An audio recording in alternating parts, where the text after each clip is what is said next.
काले कौवे पर बैठी यह स्त्री कोई राक्षसी नहीं बल्कि साक्षात देवी पार्वती है। कथाओं के अनुसार एक बार मां पार्वती को असहनीय भूख लगी। जब भगवान शिव ने मस्ती मजाक में उनके लिए भोजन का प्रबंध नहीं किया तो क्रोधित माता ने स्वयं महादेव को ही निगल लिया। शिव जी के गले में मौजूद हलाहल विष के कारण मां के शरीर से धुआं निकलने लगा। उनका सुंदर रूप एक भयानक बूढ़ी और विधवा स्त्री में बदल गया, जिसे धूमावती कहा गया। महादेव के आग्रह पर जब उन्होंने शिव जी को बाहर निकाला तो शिव ने कहा कि अब से तुम इसी उग्र रूप में पूजी जाओगी। कौआ, जिसे अक्सर अशुभ और श्मशान का प्रतीक माना जाता है, मां ने उसे ही अपना वाहन चुनकर यह संदेश दिया कि जब जीवन में सब कुछ खत्म हो जाए, निराशा और दुख छा जाए, तब मां धूमावती सबसे भयंकर संकटों और काले जादू से अपने भक्तों की रक्षा करेगी। अगर आप भी मानते हैं कि मां की शक्ति हर बुरी नजर को खत्म कर सकती है तो पूरे विश्वास से कमेंट में हर हर महादेव जरूर लिखें। हर हर महादेव। बहुत प्राचीन समय की बात है, जब सृष्टि अपने रहस्यों से भरी हुई थी और देवताओं की लीला हर क्षण किसी न किसी रूप में प्रकट होती रहती थी। उस समय कैलाश पर्वत पर भगवान शिव और माता पार्वती निवास करते थे। कैलाश का वो पवित्र स्थान केवल बर्फ और पहाड़ों का नहीं था, बल्कि वो आध्यात्मिक शक्ति और दिव्य ऊर्जा का केंद्र माना जाता था। वहां हर पल देवताओं का आना जाना लगा रहता था और ऋषि मुनि भगवान शिव के दर्शन के लिए तपस्या करते थे। एक दिन ऐसा हुआ कि माता पार्वती को अत्यंत तीव्र भूख लगी। वो भूख साधारण नहीं थी, जैसे शरीर ही नहीं बल्कि मन और आत्मा भी किसी चीज की मांग कर रही हो। माता पार्वती ने भगवान शिव की ओर देखा। उस समय शिवजी गहरे ध्यान में लीन थे। उनका मन संसार से परे समाधि की अवस्था में था। माता पार्वती ने प्रेम से कहा कि उन्हें भोजन चाहिए, क्योंकि भूख असहनीय हो रही है। लेकिन भगवान शिव उस समय समाधि में इतने गहरे थे कि उन्हें बाहरी संसार की कोई अनुभूति नहीं हो रही थी। समय बीतता गया, कुछ क्षण, फिर कुछ और क्षण, लेकिन भूख शांत नहीं हुई। माता पार्वती ने फिर से शिवजी को पुकारा। उनके स्वर में अब पहले जैसी शांति नहीं थी। भूख जब सीमा पार कर जाती है तो धैर्य भी टूटने लगता है। कहा जाता है कि उस क्षण माता पार्वती के भीतर की ऊर्जा बदलने लगी। उनका चेहरा गंभीर हो गया। उनकी आंखों में एक अलग ही अग्नि दिखाई देने लगी। वो भूख अब केवल भोजन की नहीं थी, वो एक ऐसी शक्ति बन चुकी थी जो अपने अस्तित्व को प्रकट करना चाहती थी। कुछ कथाओं में वर्णन मिलता है कि माता पार्वती ने उस समय क्रोध और भूख के प्रभाव में आकर स्वयं भगवान शिव को ही निगल लिया। ये कोई साधारण घटना नहीं थी, ये एक गूढ़ और रहस्यमय लीला थी, जिसे समझना हर किसी के बस की बात नहीं। जब भगवान शिव माता के भीतर गए तो उनके गले में जो हलाहल विष था, उसका प्रभाव प्रकट होने लगा। वही विष जो समुद्र मंथन के समय शिवजी ने संसार को बचाने के लिए अपने कंठ में धारण किया था। उस विष की ऊर्जा इतनी प्रबल थी कि माता पार्वती के शरीर से धुआं निकलने लगा। वो धुआं साधारण नहीं था, वो एक ऐसी रहस्यमय शक्ति का संकेत था जो धीरे धीरे एक नए रूप में बदल रही थी। माता का तेजस्वी स्वरूप धीरे धीरे परिवर्तित होने लगा। उनके चेहरे की कोमलता एक उग्र और रहस्यमय भाव में बदल गई। उनके चारों ओर धुएं का एक आवरण फैल गया। कहा जाता है कि उसी धुएं से एक अद्भुत और विचित्र शक्ति प्रकट हुई। वही शक्ति आगे चलकर मां धूमावती के रूप में जानी गई। धूम यानी धुआं और वती यानी वो जो धुएं से प्रकट हुई हो। मां धूमावती का स्वरूप अन्य देवियों से बिल्कुल अलग बताया गया है। जहां अधिकांश देवियों को सौभाग्य और समृद्धि का प्रतीक माना जाता है, वहीं मां धूमावती जीवन के उन रहस्यों का प्रतीक हैं जिन्हें लोग अक्सर समझ नहीं पाते। उनका रूप हमें ये याद दिलाता है कि जीवन में केवल सुख ही नहीं होता, बल्कि दुख, संघर्ष और अकेलापन भी उसी यात्रा का हिस्सा होते हैं। कई प्राचीन ग्रंथों में वर्णन मिलता है कि मां धूमावती उस शक्ति का प्रतीक हैं जो तब प्रकट होती हैं जब जीवन में सब कुछ समाप्त सा लगने लगता है। जब मनुष्य को लगता है कि उसके पास अब कोई सहारा नहीं बचा, कोई रास्ता नहीं बचा, तब वही अंधकार एक नई चेतना को जन्म देता है। इसीलिए मां धूमावती को रहस्य, तपस्या और कठिन समय की देवी भी कहा जाता है। उनका स्वरूप हमें ये सिखाता है कि हर अंधकार के पीछे एक गहरा ज्ञान छिपा होता है। कहा जाता है कि जब किसी व्यक्ति के जीवन में अचानक रुकावटें आने लगती हैं, काम बनते बनते बिगड़ने लगते हैं या मन में बिना कारण बेचैनी रहने लगती है, तब ये केवल संयोग नहीं होता। कई बार ये संकेत भी हो सकता है कि जीवन हमें कुछ सिखाने की कोशिश कर रहा है। प्राचीन संत कहते थे कि जीवन में जब सब कुछ सामान्य चल रहा हो तो मनुष्य अक्सर ईश्वर को भूल जाता है, लेकिन जब कठिन समय आता है तब वही मनुष्य ईश्वर की शरण में जाता है और अपने भीतर की शक्ति को पहचानता है। माँ धूमावती की कथा भी हमें यही समझाती है कि जीवन का हर अंधेरा समय केवल सजा नहीं होता। कई बार वही समय हमें मजबूत बनाने के लिए आता है। वही समय हमें ये सिखाता है कि अंधेरा चाहे कितना भी गहरा क्यों ना हो, उसके भीतर ही अगली सुबह की शुरुआत छिपी होती है। और शायद यही कारण है कि जब जीवन में सब कुछ रुक सा जाए, जब हर रास्ता बंद दिखाई दे, तब कुछ लोग माँ धूमावती को याद करते हैं, क्योंकि उन्हें विश्वास होता है कि जहां सब समाप्त होता है वहीं से एक नई शुरुआत भी होती है। बहुत समय बीत चुका था। कैलाश पर्वत की वो रहस्यमयी घटना धीरे धीरे देवताओं, ऋषियों और साधकों के बीच चर्चा का विषय बनने लगी। जिस दिन धुएं से एक अद्भुत और उग्र शक्ति प्रकट हुई थी, उस दिन से मानो सृष्टि में एक नई ऊर्जा फैल गई थी। लोग उस शक्ति को अलग अलग नामों से पुकारने लगे, लेकिन जो साधन गहरे ध्यान और तपस्या में डूबे रहते थे, वे समझ चुके थे कि ये कोई साधारण शक्ति नहीं है। ये वही शक्ति थी जो जीवन के अंधेरे समय में प्रकट होती है, वही शक्ति जिसे बाद में लोग माँ धूमावती के नाम से जानने लगे। समय बीतता गया। संसार में मनुष्य अपने जीवन में उलझता चला गया। कोई धन के पीछे भाग रहा था, कोई प्रतिष्ठा के पीछे, तो कोई अपने सपनों के पीछे। लेकिन इस दौड़ में एक चीज धीरे धीरे मनुष्यों के जीवन से कम होने लगी, वो थी धैर्य और विश्वास। कहा जाता है कि जब मनुष्य अपने भीतर की शांति खो देता है, तब उसके जीवन में छोटे छोटे संकट आने शुरू हो जाते हैं। शुरुआत में वे संकट बहुत छोटे होते हैं, इतने छोटे कि इंसान उन्हें गंभीरता से नहीं लेता। किसी का काम बनते बनते रुक जाता है, किसी के घर में अचानक बिना कारण विवाद होने लगते हैं, किसी का मन हर समय बेचैन रहने लगता है। लोग सोचते हैं कि ये सब केवल संयोग है, लेकिन कई संतों और साधकों का मानना था कि जीवन में आने वाली कुछ घटनाएं केवल संयोग नहीं होती, वे संकेत भी हो सकती हैं। पुराने समय में एक छोटा सा गांव था। उस गांव में लोग साधारण जीवन जीते थे, खेतों में काम करते, पशुओं की देखभाल करते और शाम होते ही अपने घर लौट आते। गांव के लोग सरल थे, लेकिन धीरे धीरे उस गांव में अजीब सी घटनाएं होने लगी। कभी किसी का काम अचानक बिगड़ जाता, कभी घरों में छोटी छोटी बातों पर झगड़े शुरू हो जाते। कई लोगों को बिना कारण डर महसूस होने लगा। सबसे अजीब बात ये थी कि जो काम पहले बहुत आसानी से हो जाते थे, वही अब बहुत मुश्किल लगने लगे थे। गांव के लोग समझ नहीं पा रहे थे कि आखिर ऐसा क्यों हो रहा है। कुछ लोग इसे किस्मत का खेल कहने लगे, तो कुछ इसे बुरा समय मानने लगे। लेकिन उस गांव में एक वृद्ध साधु भी रहते थे। वो बहुत शांत स्वभाव के थे और अक्सर नदी के किनारे बैठकर ध्यान करते थे। गांव के लोग उन्हें बहुत सम्मान देते थे, क्योंकि उन्होंने जीवन का लंबा समय तपस्या में बिताया था। एक दिन गांव के कुछ लोग उनके पास पहुंचे और अपनी परेशानियां बताने लगे।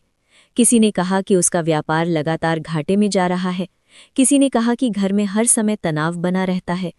साधु शांत होकर सबकी बातें सुनते रहे। उन्होंने किसी को तुरंत जवाब नहीं दिया। कुछ देर तक वो मौन रहे, जैसे किसी गहरी बात को समझने की कोशिश कर रहे हों। फिर उन्होंने धीरे धीरे आंखें खोली और कहा कि जीवन में आने वाली हर परेशानी केवल दुर्भाग्य नहीं होती, कई बार वो एक संकेत भी होती है। गांव के लोग हैरान हो गए। उन्होंने पूछा, संकेत? किस बात का संकेत? साधु ने शांत स्वर में कहा कि जब मनुष्य अपने जीवन में संतुलन खो देता है, जब वो केवल भौतिक चीजों के पीछे भागने लगता है और अपने भीतर की शक्ति को भूल जाता है, तब प्रकृति उसे कुछ संकेत देती है। उन्होंने कहा कि ये संकेत कभी कभी संकट के रूप में आते हैं, लेकिन उनका उद्देश्य डराना नहीं होता, बल्कि जागृत करना होता है। गांव के लोगों को ये बात पूरी तरह समझ नहीं आई, लेकिन साधु ने आगे कहा कि सृष्टि में कई ऐसी शक्तियां हैं जो हर समय सब पर नजर रखती हैं। कुछ शक्तियां हमें सुख देती हैं, कुछ हमें कठिनाइयों से मजबूत बनाती हैं। उन्होंने बताया कि माँ धूमावती भी ऐसी ही एक शक्ति हैं। उनका स्वरूप भले ही उग्र बताया जाता है, लेकिन उनका उद्देश्य अपने भक्तों को जीवन की सच्चाई से परिचित कराना होता है। जब मनुष्य बहुत अधिक अहंकार में आ जाता है, जब वो सोचने लगता है कि सब कुछ उसी के नियंत्रण में है, तब जीवन अचानक उसे ऐसे मोड़ पर ला खड़ा करता है जहां उसे अपनी सीमाओं का एहसास होता है। और कई बार वही समय माँ धूमावती का संकेत माना जाता है। साधु की बातें सुनकर गांव के लोग थोड़े चिंतित हो गए। उन्हें लगा कि शायद उनके जीवन में जो संकट आ रहे हैं उनका कोई गहरा कारण हो सकता है। लेकिन साधु ने उन्हें डरने के लिए नहीं कहा। उन्होंने केवल इतना कहा कि जब जीवन में बार बार रुकावटें आने लगे, जब मन बिना कारण भारी रहने लगे, तब इंसान को रुककर अपने भीतर झांकना चाहिए, क्योंकि कई बार समस्या बाहर नहीं होती बल्कि हमारे भीतर होती है। गांव के लोग धीरे धीरे वहां से लौट गए, लेकिन उनके मन में साधु की बातें घूमती रहीं। उसी समय से गांव के कई लोग अपने जीवन के संकेतों को समझने की कोशिश करने लगे। लेकिन कहानी यहीं खत्म नहीं होती, क्योंकि कई बार जब इंसान संकेतों को समझने की कोशिश करता है, तब जीवन उसके सामने और भी बड़ी परीक्षा लेकर आता है। और वही परीक्षा ये तय करती है कि इंसान डर कर पीछे हटेगा या फिर अपनी आस्था और साहस के साथ आगे बढ़ेगा। कहा जाता है कि उस गांव में आने वाले दिनों में कुछ ऐसी घटनाएं होने वाली थीं जो लोगों की सोच ही बदल देंगी। कुछ लोग टूटने वाले थे और कुछ लोग उसी संकट के बीच अपनी असली शक्ति को पहचानने वाले थे। और शायद वही समय था जब माँ धूमावती की शक्ति एक बार फिर किसी की परीक्षा लेने के लिए प्रकट होने वाली थी। गांव में साधु की बातें सुनने के बाद लोगों के मन में एक अजीब सी बेचैनी भी थी और एक उम्मीद भी। कुछ लोग उन बातों को भूलकर अपने काम में लग गए, लेकिन कई ऐसे भी थे जिनके मन में बार बार वही शब्द गूंज रहे थे कि जीवन में आने वाले संकट कई बार संकेत भी होते हैं। दिन धीरे धीरे बीतते गए। पहले तो सब कुछ सामान्य लगता रहा, लेकिन फिर गांव में कुछ ऐसी घटनाएं होने लगी जिन्हें देखकर लोग सचमुच चिंतित हो उठे। किसी के खेत में अचानक फसल खराब हो गई, जबकि पास के खेत बिल्कुल ठीक थे। किसी के घर में बिना किसी कारण के हर समय तनाव रहने लगा। छोटे छोटे झगड़े इतनी जल्दी बढ़ जाते कि घर का माहौल भारी हो जाता। कुछ लोगों को रात में अजीब अजीब सपने आने लगे। कई बार ऐसा लगता जैसे कोई अदृश्य शक्ति उन्हें किसी बात के लिए चेतावनी दे रही हो। गांव के बुजुर्ग आपस में बैठकर बातें करने लगे कि पहले ऐसा कभी नहीं हुआ था। पहले गांव में शांति थी, लोग खुश रहते थे, लेकिन अब हर किसी के चेहरे पर चिंता दिखाई देने लगी थी। इसी बीच एक व्यक्ति था जिसका नाम था हरिदास। वो मेहनती किसान था और हमेशा अपने परिवार की भलाई के बारे में सोचता था। उसका जीवन बहुत साधारण था, लेकिन उसका मन हमेशा ईश्वर में विश्वास से भरा रहता था। कुछ समय से हरिदास के जीवन में भी अजीब घटनाएं होने लगी थीं। उसका एक जरूरी काम बार बार रुक जाता था। कई बार ऐसा लगता कि सब ठीक हो जाएगा, लेकिन आखिरी समय में कोई ना कोई बाधा आ जाती। पहले उसने इसे सामान्य समझा, लेकिन धीरे धीरे उसके मन में भी चिंता बढ़ने लगी। एक रात जब वो सो रहा था, तब उसे एक विचित्र सपना आया। उसने देखा कि चारों ओर धुंध और धुआं फैला हुआ है। वातावरण बिल्कुल शांत है, लेकिन उस शांति में एक गहरा रहस्य छिपा हुआ है। उसे ऐसा लगा जैसे कोई अदृश्य शक्ति उसे देख रही हो। वो डर गया, लेकिन उस डर के साथ साथ एक अजीब सी ऊर्जा भी महसूस हो रही थी। सपने में उसे लगा जैसे कोई उसे ये बता रहा हो कि जीवन में आने वाली हर रुकावट केवल परेशानी नहीं होती, कई बार वो किसी बड़े परिवर्तन की शुरुआत होती है। सुबह जब हरिदास की आंख खुली तो उसका मन बहुत गंभीर था। उसने अपने परिवार से उस सपने के बारे में कुछ नहीं कहा, लेकिन उसके मन में बार बार वही दृश्य घूम रहा था। धुआं, सन्नाटा और एक रहस्यमयी उपस्थिति। कुछ दिनों बाद वो उसी साधु के पास पहुंचा जो नदी के किनारे ध्यान किया करते थे। हरिदास ने उन्हें अपने जीवन की सारी बातें बताईं, अपने काम में आने वाली रुकावटें, मन की बेचैनी और वो अजीब सपना। साधु ने ध्यान से सब कुछ सुना। उनके चेहरे पर कोई आश्चर्य नहीं था, मानो उन्हें पहले से ही इस तरह की घटनाओं का अंदाजा हो। उन्होंने धीरे से कहा कि जब जीवन बार बार हमें रोकता है तो उसका एक कारण होता है। कई बार वो हमें गलत रास्ते से बचाने के लिए होता है और कई बार वो हमें किसी गहरी सच्चाई से मिलाने के लिए होता है। हरिदास ने पूछा, लेकिन ये धुएं वाला सपना क्या था? साधु कुछ क्षण मौन रहे। फिर उन्होंने कहा कि धुआं कई बार एक परिवर्तन का संकेत होता है। धुआं तब उठता है जब कुछ जल रहा होता है या जब कोई नई ऊर्जा जन्म ले रही होती है। उन्होंने कहा कि माँ धूमावती की कथा भी धुएं से ही जुड़ी हुई है। उनका प्रकट होना हमें ये याद दिलाता है कि जीवन में जो कुछ भी टूटता है वो हमेशा बुरा नहीं होता। कई बार वही टूटना एक नई शक्ति को जन्म देता है। हरिदास ध्यान से सुन रहा था। उसके मन का डर धीरे धीरे कम होने लगा। साधु ने उसे समझाया कि कठिन समय में घबराने के बजाय धैर्य रखना चाहिए, क्योंकि वही समय इंसान को उसकी असली ताकत से मिलवाता है। उन्होंने कहा कि अगर मन में सच्ची श्रद्धा हो तो कोई भी संकट हमेशा के लिए नहीं रहता, लेकिन उन्होंने ये भी कहा कि हर संकेत को समझना जरूरी है। अगर जीवन बार बार हमें कुछ बताने की कोशिश कर रहा है तो हमें उसे अनदेखा नहीं करना चाहिए। हरिदास वहां से लौट तो आया, लेकिन अब उसके मन में एक नई सोच जन्म ले चुकी थी। अब वो हर परेशानी को केवल दुर्भाग्य नहीं समझ रहा था। उसे लगने लगा कि शायद जीवन उसे कुछ सिखाना चाहता है। लेकिन असली परीक्षा अभी बाकी थी, क्योंकि आने वाले दिनों में गांव में एक ऐसी घटना होने वाली थी जो लोगों के विश्वास और डर दोनों को एक साथ परखने वाली थी। कई लोग उस समय डर के कारण टूटने वाले थे, और कुछ लोग उसी संकट के बीच अपनी आस्था की असली शक्ति को पहचानने वाले थे। और कहा जाता है कि जब इंसान अपने जीवन के सबसे कठिन मोड़ पर खड़ा होता है, तभी ईश्वर की शक्ति सबसे गहरे रूप में उसके जीवन में प्रवेश करती है। शायद वही समय अब उस गांव के करीब आ रहा था। गांव में जो घटनाएं धीरे धीरे शुरू हुई थीं, अब वे और भी गहरी होने लगी थीं। पहले लोग उन्हें सामान्य परेशानी समझकर टाल देते थे, लेकिन अब हालात ऐसे हो गए थे कि हर किसी के मन में एक सवाल उठने लगा था, आखिर ये सब हो क्यों रहा है? दिन के समय सब कुछ सामान्य दिखाई देता था। लोग अपने खेतों में जाते, पशुओं की देखभाल करते और अपने काम में लगे रहते। लेकिन जैसे ही शाम ढलती, गांव का वातावरण कुछ बदल सा जाता। हवा में एक अजीब सी खामोशी घुल जाती, जैसे कोई अदृश्य शक्ति पूरे गांव को देख रही हो। कई लोगों ने कहना शुरू किया कि रात के समय उन्हें ऐसा लगता है जैसे घर के बाहर कोई चल रहा हो, लेकिन जब दरवाज़ा खोलते तो वहां कोई नहीं होता। कुछ लोगों को बार बार अजीब सपने आने लगे थे। उन सपनों में अक्सर धुंध और धुएं का दृश्य दिखाई देता। गांव के बुजुर्ग ये सब देखकर चिंतित हो गए। उन्हें अपने पुराने दिनों की बातें याद आने लगीं, जब उनके पूर्वज कठिन समय में देवी देवताओं की शरण लेते थे और अपने मन को शांत करते थे। उसी समय हरिदास के जीवन में भी एक नई परीक्षा शुरू हो चुकी थी। पहले उसके काम में केवल छोटी छोटी रुकावटें आती थीं, लेकिन अब उसकी परेशानियां और बढ़ने लगी थीं। एक दिन उसकी बैलगाड़ी का पहिया अचानक टूट गया, ठीक उसी समय जब उसे बहुत जरूरी काम से पास के नगर जाना था। वह सोच में पड़ गया। ऐसा पहले कभी नहीं हुआ था। उसे साधु की बात याद आई कि कभी कभी जीवन में आने वाले संकट केवल दुर्भाग्य नहीं होते, बल्कि संकेत भी हो सकते हैं। उस रात हरिदास देर तक सो नहीं पाया। उसके मन में बार बार वही सवाल घूम रहा था कि क्या सचमुच ये सब किसी संकेत का हिस्सा है। रात गहरी हो चुकी थी। गांव के चारों ओर सन्नाटा था। तभी अचानक तेज हवा चलने लगी, पेड़ों की शाखाएं हिलने लगी और आसमान में बादल घेराए। हरिदास घर से बाहर निकला और आकाश की ओर देखने लगा। उस समय उसे ऐसा लगा जैसे हवा के साथ कोई अदृश्य ऊर्जा भी पूरे वातावरण में फैल रही हो। अचानक उसके मन में एक अजीब सी शांति उतरने लगी। कुछ क्षण पहले तक जो डर उसके मन में था, वह धीरे धीरे कम होने लगा।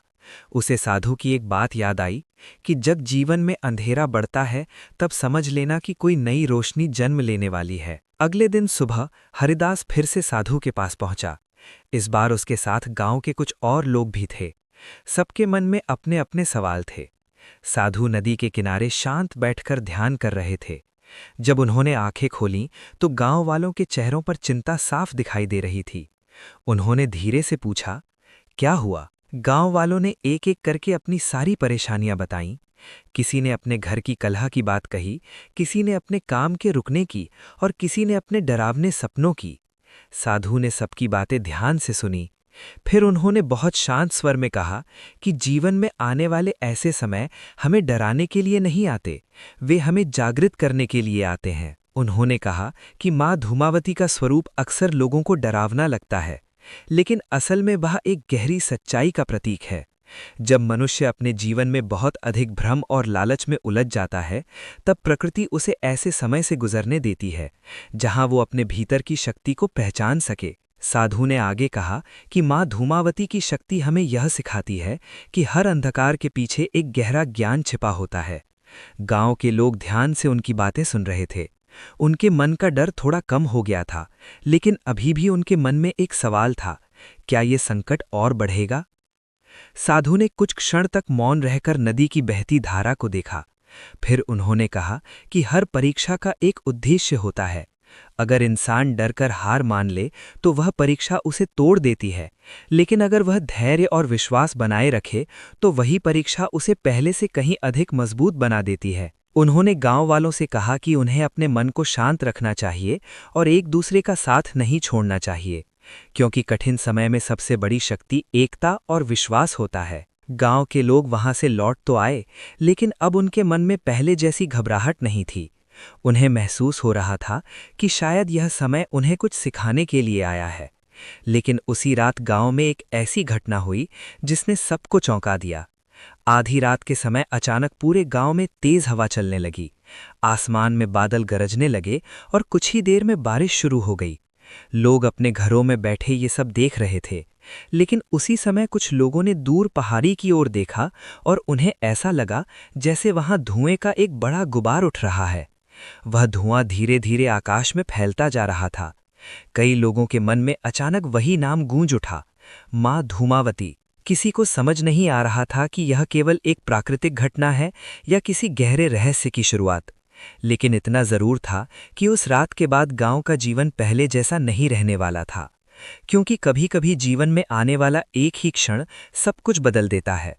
और शायद वही क्षण अब उस गांव के करीब आ चुका था, जहां डर, विश्वास और आस्था तीनों की असली परीक्षा होने वाली थी। गांव में उस रात जो तेज हवा चली थी और पहाड़ी की ओर से जो धुएं का गुबार उठता दिखाई दिया था, उसके बाद से गांव के लोगों का मन पूरी तरह बेचैन हो गया था। सुबह होते ही कई लोग उस पहाड़ी की ओर देखने लगे जहां रात को धुआं दिखाई दिया था। कुछ लोगों ने सोचा कि शायद कहीं जंगल में आग लगी होगी, लेकिन अजीब बात यह थी कि सुबह वहां न आग के निशान थे और न ही कोई जलने की गंध। मानो रात की वो घटना केवल एक रहस्य बनकर रह गई हो। लेकिन गांव के लोगों के मन में उस दृश्य की छाया अभी भी बनी हुई थी। हरिदास भी उस पहाड़ी को देख रहा था। उसके मन में बार बार वही विचार आ रहा था कि क्या ये सचमुच केवल एक संयोग था या फिर कोई संकेत।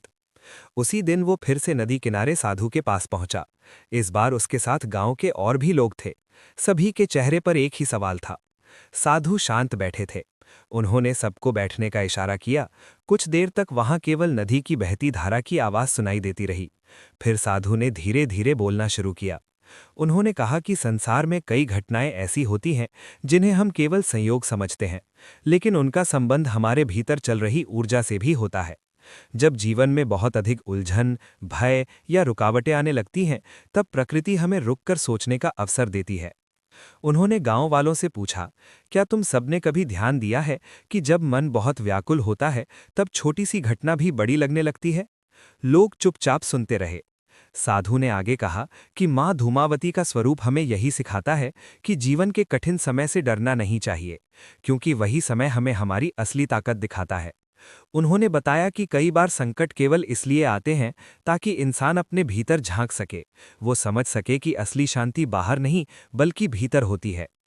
हरिदास ध्यान से उनकी बातें सुन रहा था। उसे अपने जीवन की सारी घटनाएं याद आने लगी। काम में रुकावटें, अजीब सपने, मन की बेचैनी और फिर वो धुएं का दृश्य।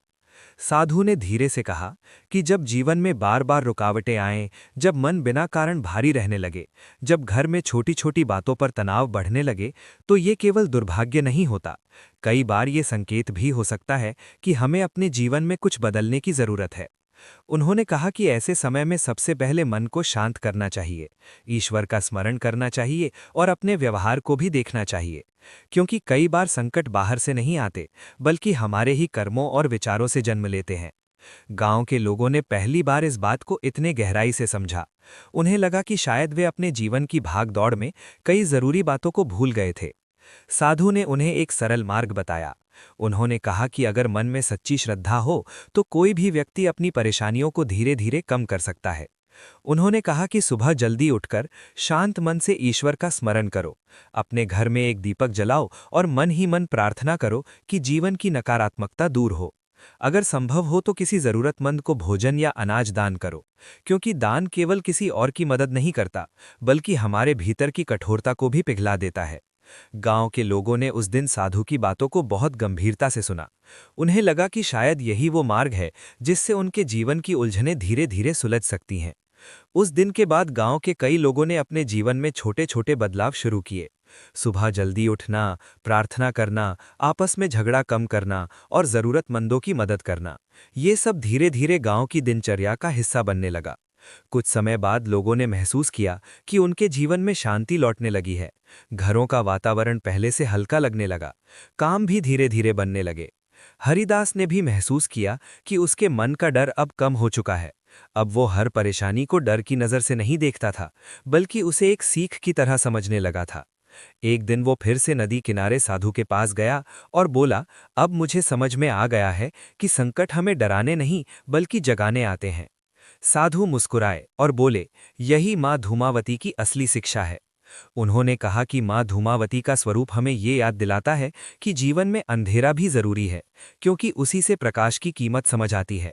अगर जीवन में कभी ऐसा समय आए जब सब कुछ रुक सा जाए, जब मन बहुत अकेला महसूस करे, जब रास्ते बंद दिखाई दें, तो घबराना नहीं चाहिए, क्योंकि कई बार वही समय किसी नई शुरुआत की तैयारी होता है। और शायद यही माँ धूमावती का सबसे बड़ा आशीर्वाद है कि वो अपने भक्तों को कठिन समय में भी टूटने नहीं देती, बल्कि उन्हें मजबूत बनाकर आगे बढ़ना सिखाती हैं। धीरे धीरे गांव का जीवन फिर से सामान्य हो गया। लोग अपने काम में लग गए, लेकिन अब उनके मन में एक नई समझ थी। उन्हें पता चल चुका था कि जीवन में आने वाले संकेतों को समझना भी जरूरी होता है, क्योंकि कई बार जो चीज़ हमें संकट लगती है वही हमारे जीवन की सबसे बड़ी सीख बन जाती है। और शायद इसी सीख में छिपा होता है ईश्वर का सच्चा आशीर्वाद। अगर आपके जीवन में भी कभी ऐसे संकेत दिखाई दें, जैसे बिना कारण मन भारी रहना, काम बार बार रुकना या घर का वातावरण अचानक बदल जाना, तो घबराएं नहीं। शांत मन से ईश्वर का स्मरण करें, अपने कर्मों को सुधारें और जरूरतमंदों की मदद करें, क्योंकि विश्वास और धैर्य ही वो शक्ति है जो सबसे कठिन समय को भी धीरे धीरे बदल देती है। और यही माँ धूमावती की कथा हमें सिखाती है कि अंधेरा चाहे कितना भी गहरा क्यों न हो, उसके बाद आने वाली सुबह हमेशा नई आशा लेकर आती है।